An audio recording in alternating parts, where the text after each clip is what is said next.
vision is clear. That is to actually see every government school to have ICT lab. That is the only way that we can actually achieve digital transformation. If you look at the cyber landscape, meaning people who utilize computers or computing systems to conduct work, interact, conduct business and the like. It's almost a way of life.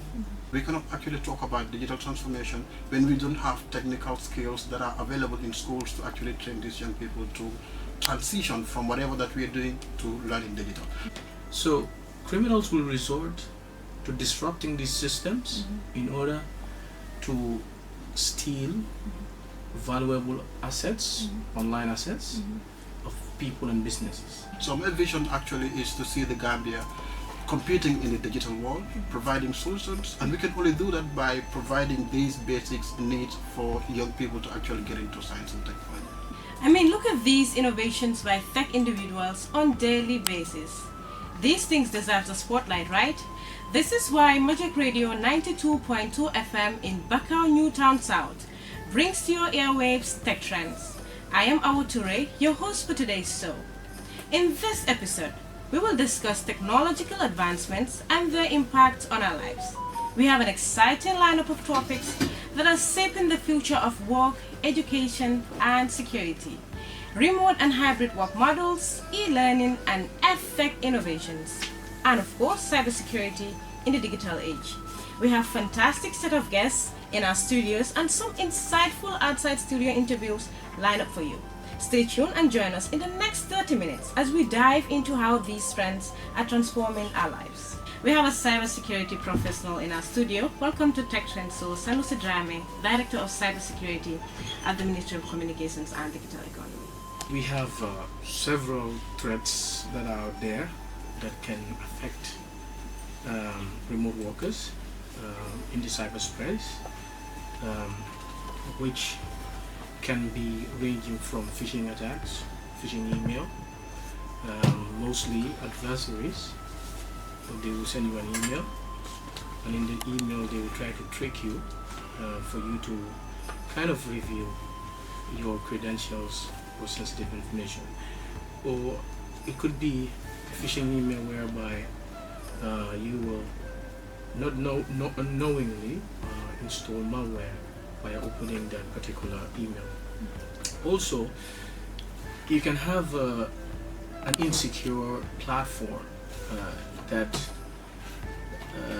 workers are using that has vulnerabilities that these adversaries can leverage upon to kind of do a man-in-the-middle attack, whereby you can achieve so many things. One, the confidentiality of your communication can be compromised. Secondly, the information that is traveling can be redirected and tampered, and the session can also be hijacked. So there's a need to have what we call end-to-end encryption. I think many people are now becoming aware of what end-to-end encryption means, because people have started using but people have come using WhatsApp social media platforms, and WhatsApp has this end-to-end encryption whereby the entire communication channel is encrypted, meaning even if you've intercepted, the information you intercept cannot be read. You cannot read it through British jargons. So you have to ensure that the remote workers, because they use networks to connect to the platform, needs to ensure it's there and encryption. Next, we turn to the world of education with a focus on e-learning and edtech innovation.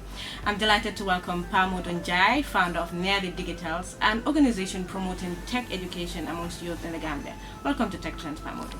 Thank you very much, Awa, and I'm so glad to be here, especially sharing the same platform with my boss. He is one of the persons that I've looking to work with, and I'm so glad, and I've learned a lot from you today. Thank you very much for inviting me. Right, I'm glad. Pamodo, you've been instrumental in advancing tech education in the Gambia. Can you start by sharing what motivated you to establish Near the Digitals and what your vision for tech education is in the Gambia? Thank you very much, Awa. I have started Touray Gambia. So Nyadi Digitals is a subset of Touray Gambia, and Touray Gambia was founded in 2019. Right? So I am from Farafenni, and it is a tradition in Farafenni that when you completed your high school, you literally don't have anything to do, right? So the ghettos will actually welcome you. So we have lost almost half of our youth population through the illegal migration, simply because they are unemployed, and of course after high school they do not have anything to engage themselves. So as a young person from a community that is actually about to sink, I deem it necessary to actually come up with something that will save these people, that will actually bring a sense of hope to the community. That is why I have founded Touray Gambia in 2019. So Touray Gambia over the years have empowered and trained over thousands of young people. Some of them are at the University of the Gambia as I'm speaking now. Some of them are actually, having their own computer maintenance and repair shop. And now, instead of going to Bagway, instead of sitting there in Farafenni doing nothing, Touray Gambia come into play and make sure that we bridge those gaps and bring them into the society and be useful in the community as well. Right. So, what is your vision for tech education in the Gambia?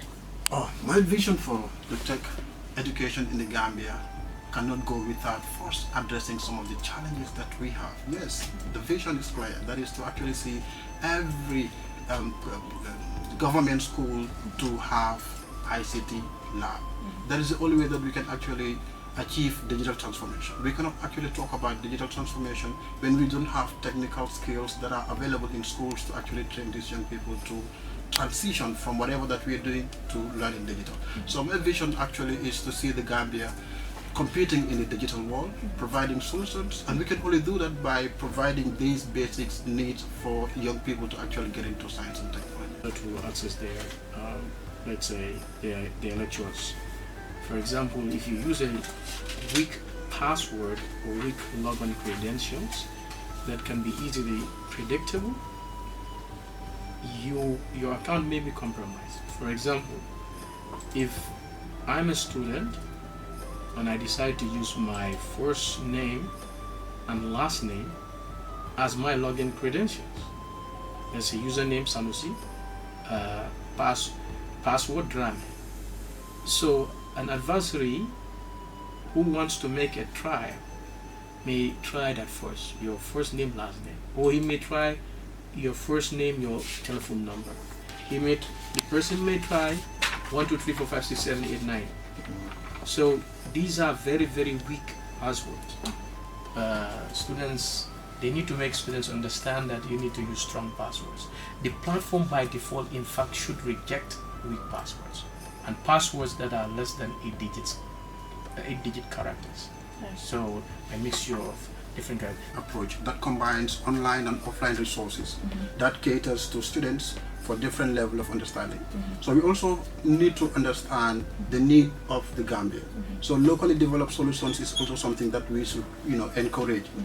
What I want to say here is that we need to design software solutions that are going to be used by Gambians and that are going to address the need of the Gambians. So in a nutshell, these are some of the things that we're looking forward to have as a nation to